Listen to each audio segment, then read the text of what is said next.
Hi guys, I hope all of you are doing well. This is your Nifty Guy.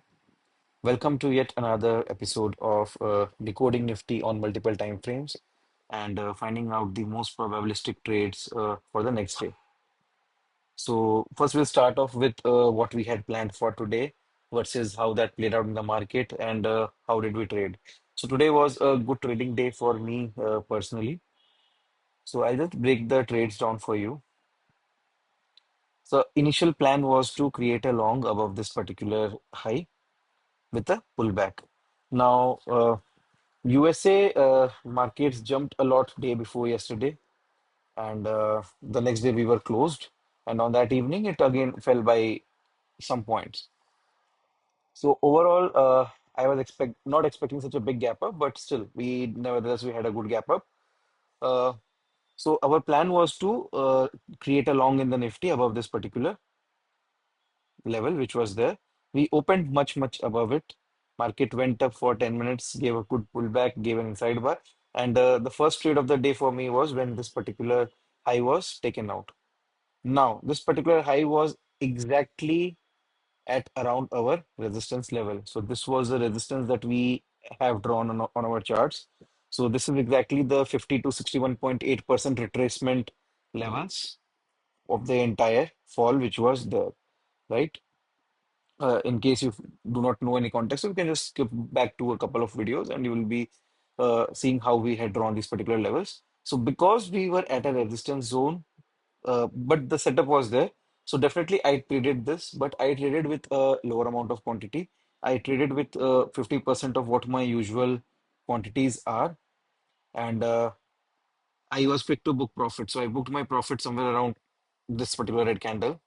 And as soon as the red candle started forming, since we were already inside a resistance zone, I don't want to take a chance and I logged in my profits. Now, the second trade which I took was a short trade, which was in this big red candle. Now, for me, the market structure had kind of changed on a shorter time frame. But if you look at the bigger time frame, this low was an important low. But does that mean we'll have to wait for this particular low to be taken out? No. What I actually did again was I drew a fib from this swing to this swing.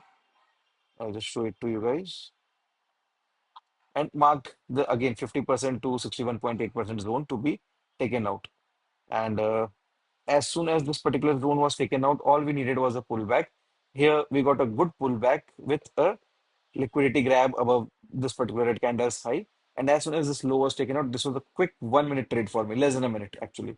If I just look at, so I always tell guys that in case you see some profits which are, so if someone is into trading, into regular trading, they would know that if once I enter a trade, how quick do I get those points? And in Nifty, the movement is not that quick, right? So in this particular move, since I got the move very quickly, I have also told in my previous videos, once you get profits which are exceeding your expectations, move which is much more quick than you had initially expected it, please be uh, very quick, extra quick, more quicker than the move to book your profits, right? So I had booked somewhere around bottom here, and you can again see the markets had again gone up. Now I was not willing to create any particular longs around here in this market. Again, we had entered the uh, because once the market moved back above this particular zone, it was like a trap for these guys who had shorted the markets here. But then it was during the 11 to 12 zone, which I do not trade. Now, the third trade of the day for me was around this level, around 152 o'clock, this particular candle, this low. Uh, so if you look at this particular move, the market was kind of consolidating sideways. And if you also look, it was a head and shoulder kind of a pattern which was forming with a good trend line support. And I was waiting for the trend line to be breached. Uh, and once this trend line was breached, even this could have been considered a pullback, but this was not.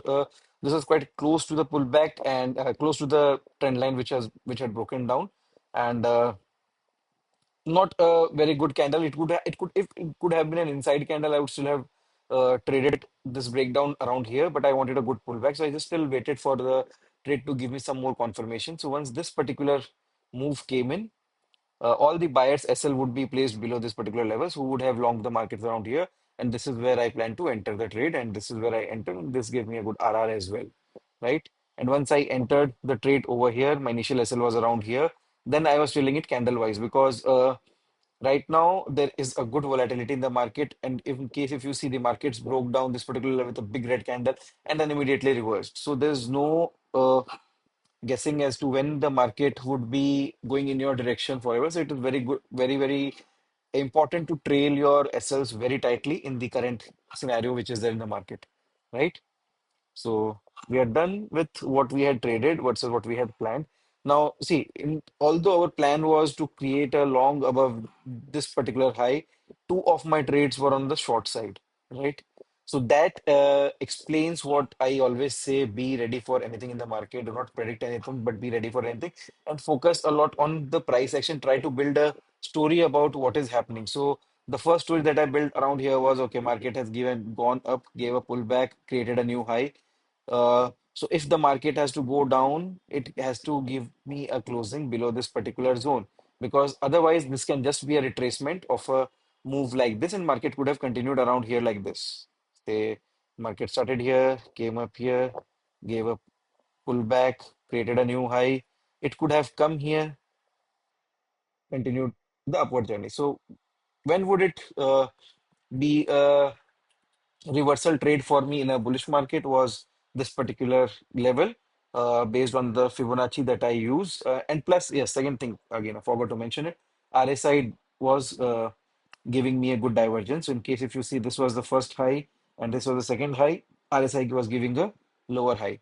So RSI and plus again the again logic for this particular short trade as well was planning a short trade on the head and shoulder around these levels was the same.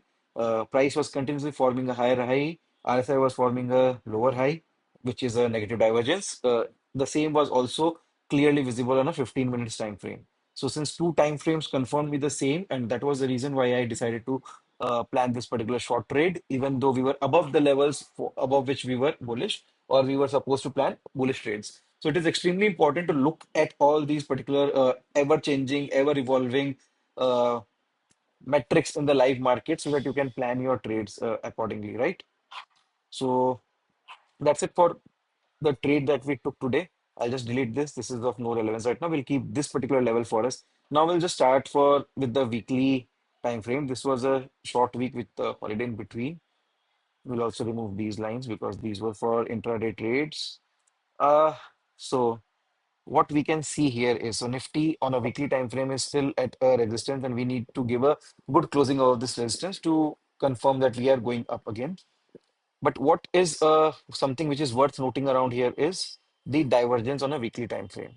Now, if you look, market has clearly created a lower low, but RSI has created a higher low, right?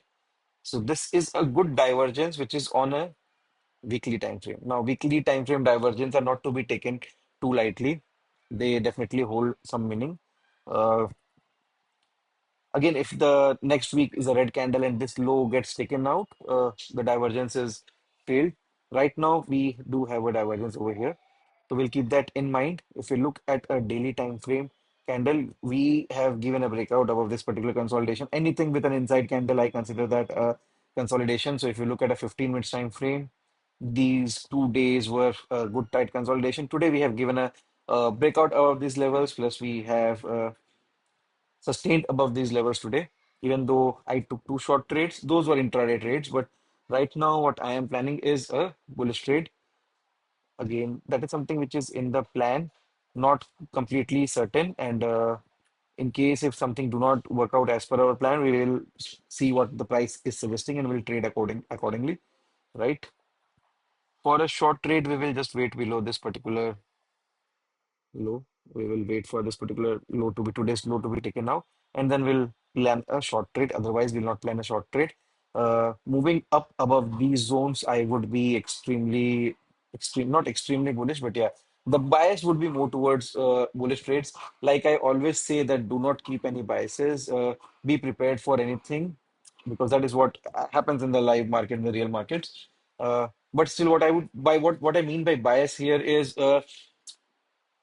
in case if that the trade setup that you already have in place that forms on that side of the market where you are uh, more biased is something wherein you can go in with heavy quantities, with full confidence, right? You can also hold your trades for a bit longer and not trail it too tightly. You can give it some room to move so that you can capture bigger targets. That is what I mean. But in case if I am trading against, so in case if I have a bullish bias and the trade is going, the setup is formed on the downside, I will trade that. But I will trade it with lower quantities. Plus, I will trade it uh, with I'll trail my SLs very, very tightly. I will be very quick to take my SLs. I'll not hold the trades for too long because you are against your personal bias. So that is something which I believe everyone should pay close attention to in the live markets. So yeah, we are at a very, very critical junction here. This level for me is a make or break level for Nifty. We need a good closing above these levels. What is happening in the US? The pause that Donald Trump has given on the rest of the countries except for China is a big positive for an economy like India.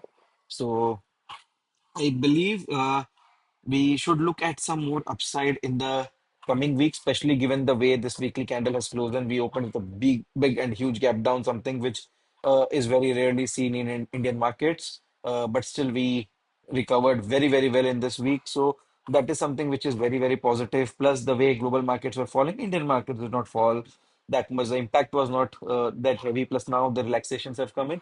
Plus, it all again will depend on how US performs today and on Monday evening, right? So we are closed on Monday on account of Mahavir Jayanti. We will open directly on Tuesday. So again, the next week is a very, very short week. Monday is a holiday, Friday is a holiday. So it's a 3-day trading week. So yeah, that's it from my side for today. This video is a bit lengthy compared to my other videos because obviously the weekend videos are lengthier because we tend to compare a lot more starting from the weekly time frame. And that is how we can plan our trades. And I believe everyone's focus should be on that. You should be well prepared to see what situations are, how the macro events are happening, be well aware of it, and how you are planning your particular trades, right? So this is all from me for today. Enjoy the long weekend. Don't stress much about the markets. Markets will always be there. Do not fret about any trades that you might have missed in today's market. Do not carry any FOMO. Markets will always be there, and it will always give you the next opportunity to make that money out of it. But do not go into any kind of a FOMO, right? So this is it from me for today. I will see you guys again very soon. In case if I get some time over the weekend, I'll make some video on the trade setups that I use. So if you like my content, please like like the video, subscribe to the channel, and give me a thumbs up on the channel, like the video, and also put down anything that you might have to say in the comments box. That I would highly appreciate it. I'm new in the space. This would be the motivation that I look for. So that's it. Have a good weekend. Cheers, guys. Thank you so much.